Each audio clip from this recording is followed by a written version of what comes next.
Why the hell do I have insurance anyway if it's not going to be covered? You're going to want to listen up today to learn why foundation repair is not covered. Hey guys, Brian here with another foundation repair tip of the day.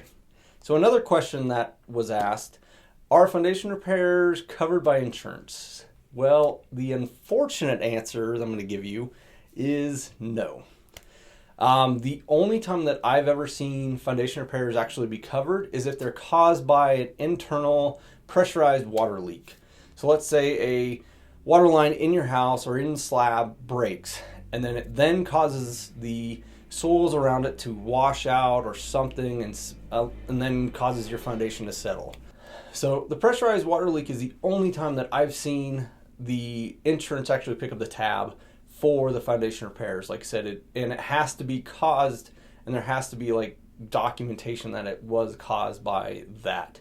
And you can't have your house is sunk already 5 inches and then you have a water leak because of it and then try to claim insurance. They, believe it or not, are smarter than that, and usually that gets denied.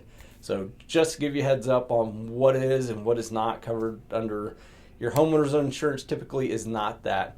Some earthquake damage insurance will cover it if they can confirm it is done by earthquake damage as well. So that's another route that we have out here in California. But I know a lot of people don't carry earthquake insurance, so that may hinder your process as well. So hopefully this helps answering any insurance questions.